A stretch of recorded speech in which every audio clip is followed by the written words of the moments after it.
The year is January 2008. I had recently graduated from California State University, Sacramento with a degree in biology. And I'm very eager to move my life forward in the right direction. What do I mean when I say the right direction? I'm trying to get into professional school. And at the same time, a great opportunity comes about when the California North State College of Pharmacy opens up right in Rancho Cordova, which is not far from me. I can go there, I can finish, I can immediately start making a lot of money if I can get in. So this is a chance of a lifetime for me. It's the biggest interview of my life. I get myself together. My mom, at the time my dad was living in LA, I went and got me a nice little cheap black suit. And they call my name, and there's two people who are interviewing. One is an Asian pharmacist, and there's another person that's a woman. And I walk in, and I'm a little nervous. Obviously, I don't know what they're going to ask. I have some ideas. I've been looking on the internet. And something threw me for a loop. The guy asked me something that had nothing to do with pharmacy.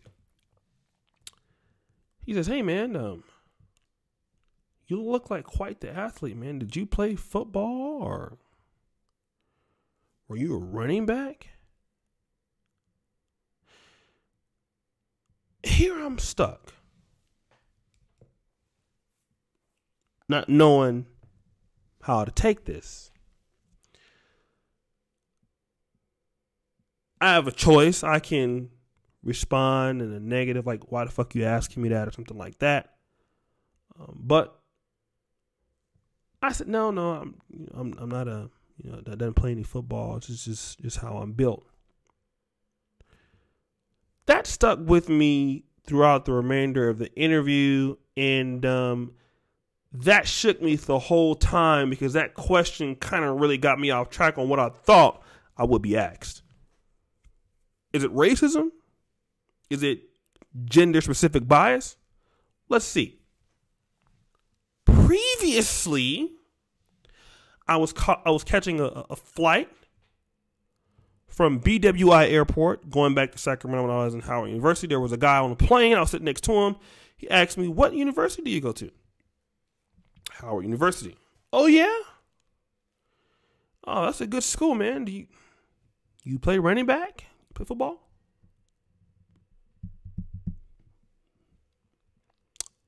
Don't say anything about it. Let's fast forward to a job I had at the same time I was going to this interview, or a little bit after, rather. Similar situation where I'm doing pretty good at the job, and guy comes and he says, "Yeah, man, like you speak very well for an African American. You're very well educated. You talk like you don't remind me of typical blacks that I see." Now, in 2 out of 3 situations, these were people that made some sort of smart, silly remark that had to do, in my opinion, okay, I'm black. At the same time, I must play football because I'm black and I have a muscular build. And also, to me, insinuating that, what are you doing here?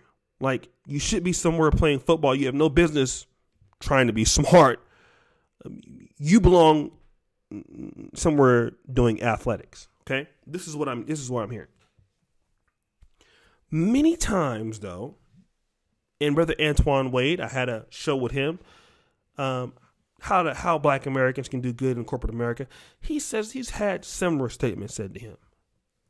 "Oh, Antoine, you need to be our bodyguard, and what team do you play for?" These kind of subtle comments that some people make that are kind of like borderline racist, but not really. How should you respond to such situations? That's what this video is about, because we see a lot of videos on a whole bunch of stuff, dating coach things. And I love that, and how to get women and how to pick up chicks. But what about these situations where you are entering into a place where you're not represented? That means not a lot of black men.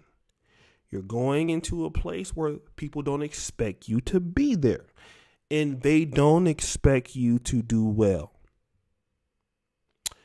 Here's what you got to figure out.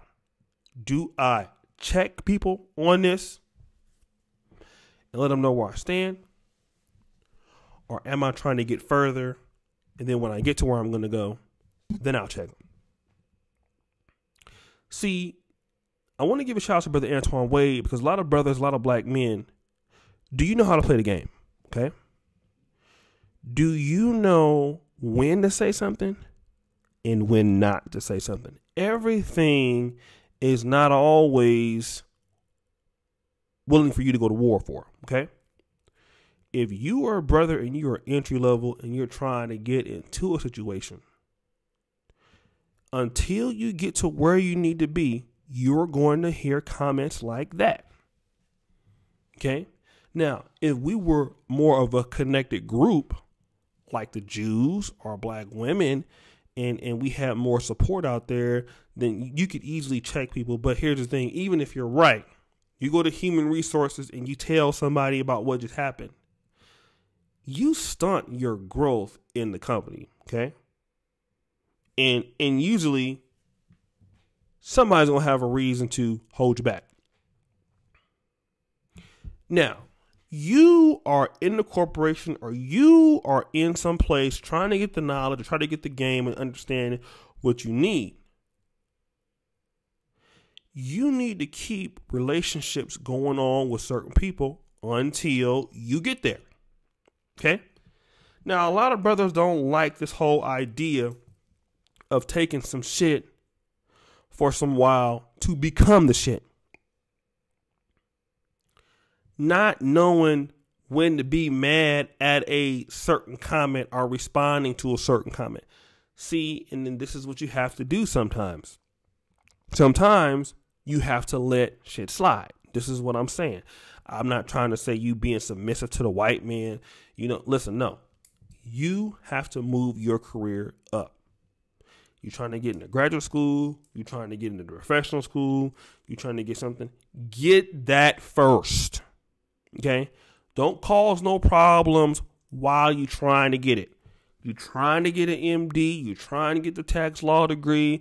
You're trying to, okay, if these folks can help you get it and they come out with say something a little here, a little there at the time, then you get it. Okay? Everything ain't worth going to HR for. Some people are going to disagree with me. But I'm going to tell you what. When you get to where you at and you have established your value, and then you have power, and then you have credibility, and then you have shown your value, that is when you start checking motherfuckers at that time. But not until you are where you need to be. Because again, those people who might say those little comments here or there are going to open up the door for you to get to A, B, C, D, and then you win power and you win influence with all those people. And then once you get to where you're going, then you let a motherfucker know. Some of us, we want to let people know and try to check somebody when we ain't got nowhere first. And you can't check no goddamn body when you don't got shit. If you need the knowledge and you need the game and you need everything, you need certain situations, sometimes you gon' have to, if you don't have the connections, hey, you might have to let some things slide every now and then. That doesn't make you a bitch. It makes you a motherfucker who is a thinker, okay? And you brothers out there cannot react all the time, because what if you say, oh, bodyguard, oh, man, you being racist or whatever. Oh, no, I understand that because you big. Now, you know what the motherfucker's saying. You know what I'm saying? But what if you need this person? What if that person needs to write a letter of recommendation for you? What if that person can do this and that? You see? And see, by doing that and playing your cards right, you'll be able to bring in another brother. That brother can bring in another brother. You can get, and then also think about this, brothers. The game you learn from corporate America, usually, if not all the time, if you work them right, you're going to be in your own situation anyway, which is the goal. Okay. I was in sales in corporate America, and that whole system helped me so tremendously in whatever I'm doing right now that I'm not going to be there no way anyway. I've been fired from jobs where now 95% of my managers that watch me, I make more money than them that I used to work for. And see, I was getting the game from them because to me, I wasn't going to be there always. So it didn't matter if, somebody said this or said that. I knew I wasn't going to be there always. They were a stepping stone. Okay. So use motherfuckers for what they are, a stepping stone. And you use them for the stepping stones so you can step over them. Okay. And that's what a lot of people need to understand. And now obviously if it's blatant, then you let a motherfucker know. But remember, you're going to get those subtle comments. Okay. Especially when you're doing things that most black men are not going to do. You're going to get that. You're going to receive them. It's not a matter of if, or it's just when you're going to get it, but it's how you react. And a lot of brothers, when they've got these particular comments, they've reacted so ridiculous towards it. They didn't use their mind and think wisely, that then you cut your water off for all the other stuff. Let people play themselves. Every time is not meant for you to tell a motherfucker about themselves. Use the game, use them to get the game that you need, and then when the time is right, that's when you execute on what you need to do. But you can never execute anything when you have no leverage, you have no power, you have nobody on your side, you have no allies. You got to win people over to you first. Then you can check a motherfucker. So this is how you deal with subtle comments, subtle racist comments in the workplace, gender bias and racial bias in the workplace. Okay. Don't be, so quick to react to negativity, So I hope you enjoyed that. Now let me do something. I'll make a Patreon video a little bit more detailed tomorrow. I appreciate everybody supporting us on the Patreon. The link's in the description if you want to join up. $5 a month. I deal with mostly black male issues. I have a website called www.negromanosphere.com. If you want to support the work that we are doing, it's $5 a month. Make sure that you go ahead and sign up and support the black male movement. And also, if you want to get the free ebooks, are there in the description. Click the link. If you if you don't get that, you can email me at planetoshay@gmail.com. My free comic, Dr. Action, is also there. So again, I just want to thank you for all your support. And as you know, the buffoonery, it remains at an all-time high. Peace out.